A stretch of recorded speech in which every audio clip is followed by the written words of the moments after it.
Jumpa lagi di 4 in the morning, masih dengan topik random di jam 4 pagi. Saya kepikiran gini, apa jadinya kalau kita pernah kenal atau minimal ketemu lah dengan orang yang sekarang udah jadi terkenal. Misal teman main kita waktu kecil sekarang udah jadi bupati, kades gitu ya, jadi selebgram, artis, profesor mungkin, atau pengusaha yang kaya banget gitu.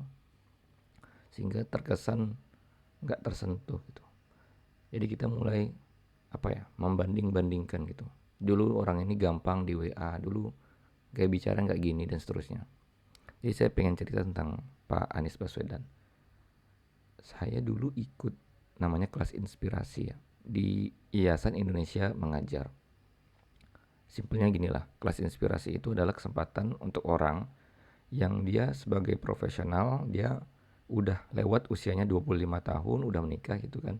Dan dia nggak bisa jadi pengajar muda ya di program IM-nya Yayasan Indonesia Mengajar ini, nggak bisa jadi guru di pedalaman, nggak bisa jadi punya kontribusi di program yang itu. Nah, kelas inspirasi ini boleh diikuti oleh orang yang usianya lewat 25 tahun dan sudah menikah.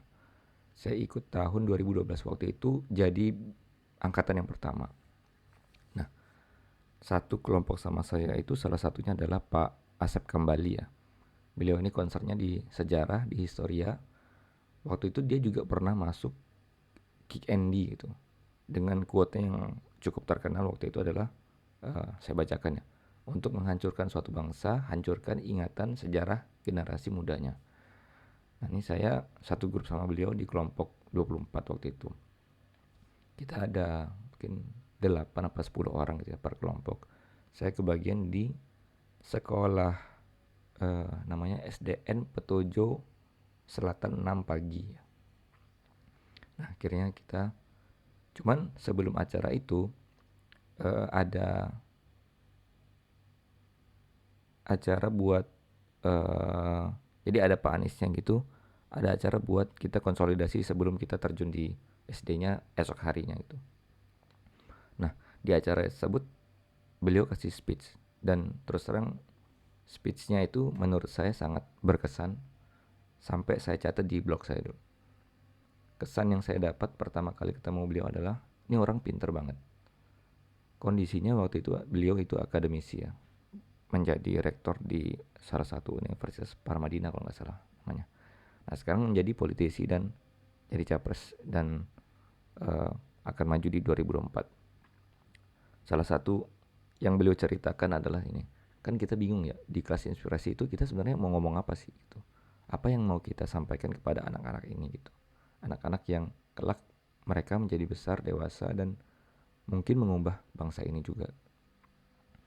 Jadi beliau cerita tentang Kang Imat, nama lengkapnya Muhammad Imaduddin Abdul Rahim ya. Orang besar juga, jadi penggagas ICMI, penggagas Bank Muamalah Indonesia, dan seterusnya ya. Nah, Pak Anies ini tanya kepada Kang Imat ini, Kang, kenapa dulu pengen jadi engineer di ITB? Jadi Kang Imat ini dulu lahir di Sumatera Utara, sebuah daerahnya kalau nggak salah apa gitu, agak jauh memang dari kota. Nah, waktu itu ada peresmian Bendungan Asahan yang datang Pak Muhammad Hatta, wakil presiden waktu itu. Jadi beliau ini jalan dari kampung bersama teman-temannya yang lain hanya untuk sekadar melihat pemimpin bangsa Indonesia. Zaman dulu nggak ada TV, nggak ada sosmed, nggak ada apa ya. Hanya ingin ketemu dengan pemimpin bangsa, yaitu Pak Muhammad Hatta ya. Kalau dengar ceritanya Pak Habibie itu, beliau juga terinspirasi oleh Bung Karno. Bung Karno pernah speech bahwa Indonesia itu akan membutuhkan orang-orang yang ahli dalam transportasi darat, laut, udara, karena keadaan geografis negara kita ini dia terpecah-pecah ya, berbentuk pulau, kepulauan, sehingga membutuhkan ahli-ahli itu. Dan beliau jalani sebagai orang yang ahli dalam bidang transportasi udara. Nah, Kang Imat ini mendengar speechnya Bung Hatta. Bung Hatta bilang, kalau Bung Hatta ngomong itu kan datar-datar aja, dingin gitu, nggak seperti Bung Karno yang menggebu-gebu, berapi-api gitu, bersemangat.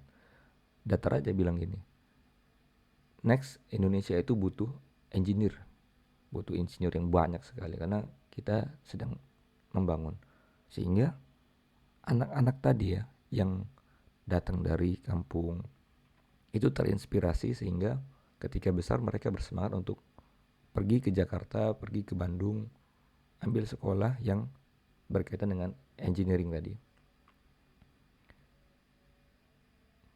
Jadi, nah acaranya waktu itu alhamdulillah selesai ya.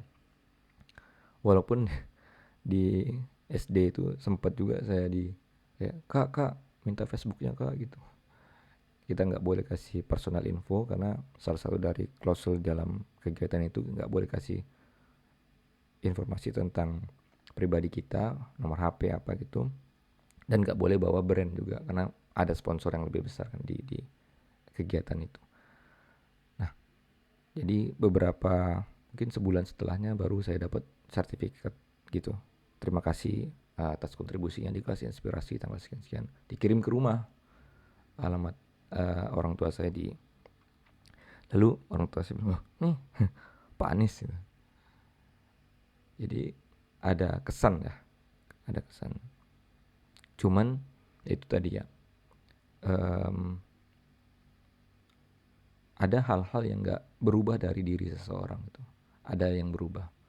Nah dari perbedaan atau perubahan itu kita sering mengait-ngaitkan perubahan itu dengan status yang melekat di diri orang itu sekarang itu. Oh dulu dia nggak gini, oh dulu dia. Kalau yang saya alami itu Pak Anies itu menjadi orang yang lebih politis, speech-nya tuh lebih general dibandingkan dengan 10-11 tahun yang lalu ketika saya pertama kali ketemu beliau. Ya mungkin itu. Terima kasih.